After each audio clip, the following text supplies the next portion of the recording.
सभी साथियों को जय भीम। आज जिस विषय पर मुझे बात करने के लिए कहा गया है वो विषय है मानवतावादी संवेदना को प्रस्तावित करने में धम्म की भूमिका।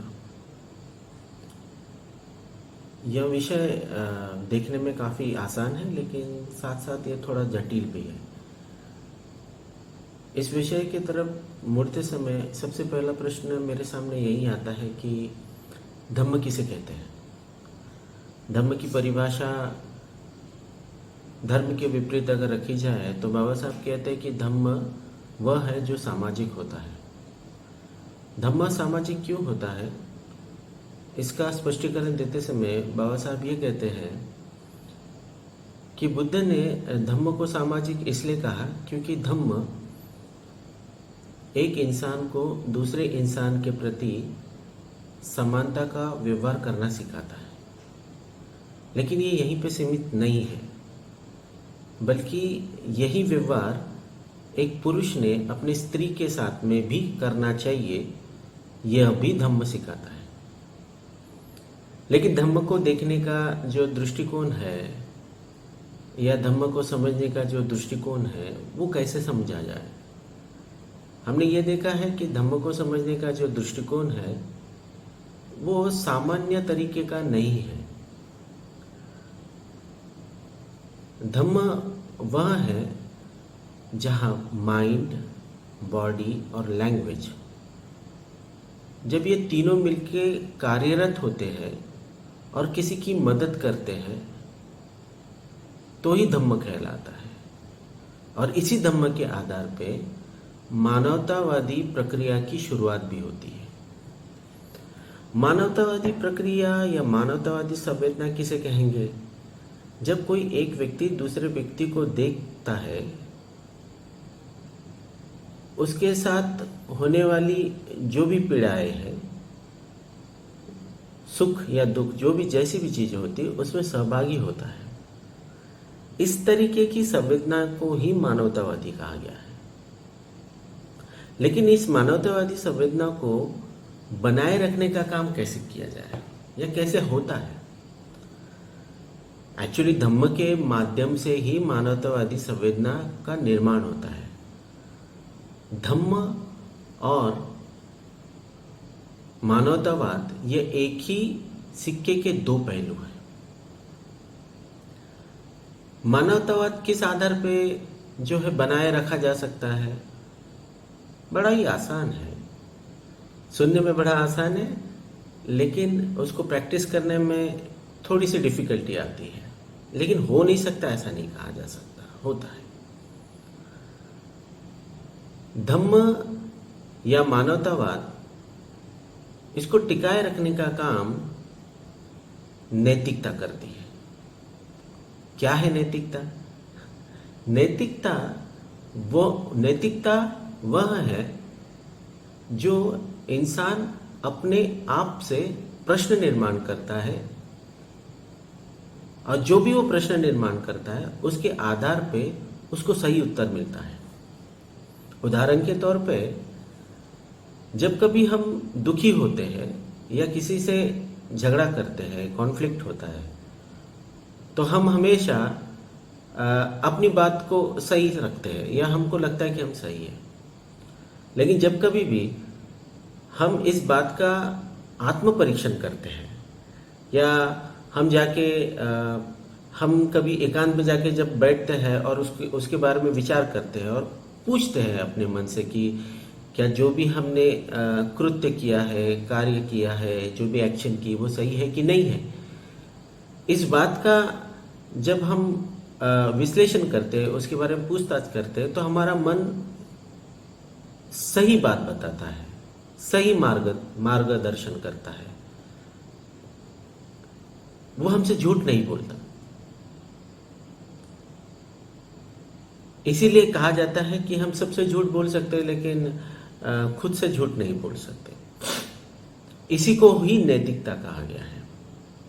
और इसीलिए बुद्ध के इस धम्म में नैतिकता का वही स्थान है जो दुनिया में एक ईश्वर का होता है। नैतिकता के आधार पे क्या निर्माण होता है? नैतिकता के आधार पे व्यक्तिगत चेतना निर्माण होती है।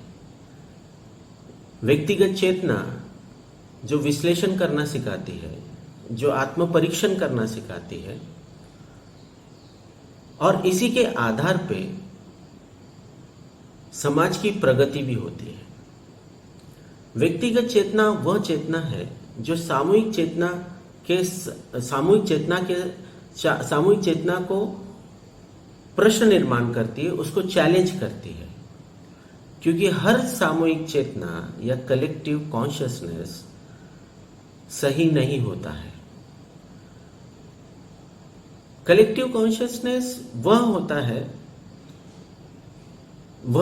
कलेक्टिव कॉन्शियसनेस तब तक सही होता है जब तक वह सामाजिक प्रगति के लिए, समाज के विकास के लिए, साइंटिफिक और रैशनल थिंकिंग के लिए अपना योगदान दे रहा हो।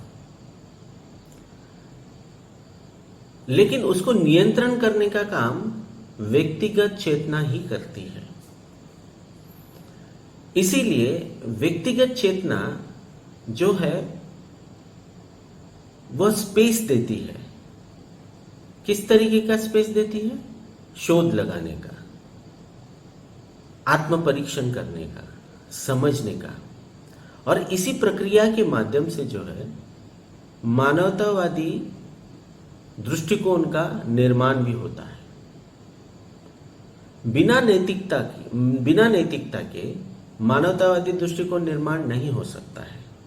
उदाहरण के तौर पे अगर जाति को देख लिया जाए तो हम किसी को अपना बंधु क्यों कहते हैं? वो इसलिए क्योंकि हमारे अंदर में नैतिकता का उदय होता है, नैतिकता हमारे जहन में निर्माण होती है, यह सोचते हुए कि ये भी एक मानव है। इसीलिए नैतिकता जो है ये एंटीडॉट है। किसका एंटीडॉट है? अमानवीय कार्यों का, अमानवीय कृत्यों का। और इसीलिए बाबा साहब आम्बेडकर ने बुद्धा के इस धम्म को डिस्कवरी कहा है, एक शोध कहा है। कैसा शोध? एक ऐसे व्यक्ति का शोध, ऐसे व्यक्तिगत चेतना का, एक ऐसे व्यक्ति का शोध जिसके अंदर में व्यक्तिगत चेतना निर्माण हुई, सामाजिक बदलाव लाने की, समाज के अंदर में चेंजेस लाने की, जो कि हर किसी के अंदर में दिखाई नहीं दी गई। जब कोई व्यक्ति जातिगत शोषण से, डिस्क्रिमिनेशन से, असमानता से, लिंग भेद की सामाजिक रूढ़िवादी परंपराओं से मुक्त करता है तो उसे धम्म कहा जाता है। धम्म का अर्थ, जैसे कि बुद्ध इस धम्मा में भी दिया गया है कि धम्म का अर्थ सामाजिक है, लेकिन वह सामाजिक नहीं है, वहीं तक ही सीमित नहीं है। धम्म का अर्थ होता है, धम्म का मतलब है कि समाज के अंदर में होने वाली असमानता, समाज के अंदर में होने वाला शोषण के खिलाफ आवाज उठाना भी धम्म कहलाता है। धम्म का मतलब व्यक्ति के विचारों का रिस्पेक्ट करना, उनका आदर करना भी धम्म कहलाता है। जहां कहीं पे डोमिनेशन, वर्चस्व की भावना निर्माण होती है और वो शोषण करती है, उसके खिलाफ में भी आवाज उठाना भी धम्म कहलाता है। इसीलिए धम्म जो है ये बहुत ही ज्यादा महत्वपूर्ण है। धम्म की इन्हीं प्रक्रियाओं के माध्यम से ही मानवतावादी प्रक्रिया की शुरुआत होती है और प्रस्तावना होती है। इसीलिए आज के घड़ी के अंदर में, इस महामारी के परिस्थितियों में, जिस तरीके से आम इंसान या सभी धर्मों के भिन्न भिन्न धर्मों के लोग गरीब लोगों को या दूसरे लोगों की मदद कर रहे हैं, चाहे वो सिख धर्म के हो, चाहे वो इस्लाम धर्म के हो, चाहे वो क्रिस्ती धर्म या क्रिश्चियन धर्म के हो, चाहे वो हिंदू धर्म के ही क्यों ना हो, वो जिस तरीके की मदद दूसरे लोगों को पहुंचा रहे हैं, वो प्रक्रिया ही मानवतावादी है और वही धम्म है। बहुतांश लोग जो है इस बात को समझ नहीं पाते या समझ नहीं पा रहे हैं कि इस प्रक्रिया के अंदर में धम्म की ही भूमिका दिखाई दे रही है, जो कि मानवतावादी योगदान या मानवतावादी दृष्टिकोण को दिखा रही है। अब कैसे? जब कभी भी कोई व्यक्ति किसी की मदद करता है बिना किसी डर के, जब किसी की मदद करता है और इंसान को इंसान समझ के जब मदद करता है, तो वो धम्म कहलाता है। ऐसा नहीं है कि कुछ धर्म के लोग या कुछ लोग किसी व्यक्ति या किसी समुदाय की मदद नहीं करते, भूखे को रोटी नहीं खिलाते हैं, लेकिन वो किसी डर की वजह से खिलाते हैं। जब कभी भी इस प्रक्रिया के अंदर में डर शामिल होता है, स्वार्थ भावना शामिल होती है, तो वो धम्म नहीं कहलाता है। इसीलिए मैं ये कहना चाहूंगा कि धम्म ही मानवतावाद है और मानवतावाद ही धम्म है।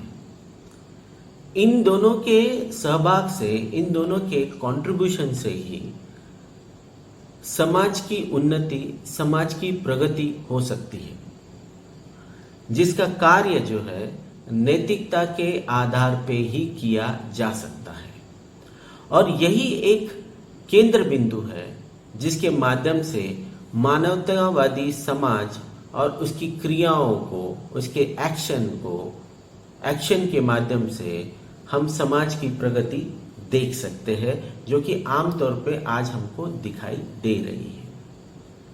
इसीलिए धम्म को और मानवतावाद को कभी भी अलग किया नहीं जा सकता है, और इसीलिए जहाँ मानवतावाद है वहाँ धम्म है, और जहाँ धम्म है वहाँ मानवतावाद है। मुझे यकीन है कि जो विषय मुझे दिया गया है उससे मैं उस विषय के साथ में मैं न्याय कर पाया, और आप लोगों ने मुझे शांत तरीके से सुना, उसके लिए मैं बहुत बहुत धन्यवाद देता हूँ। जय भीम, जय भारत।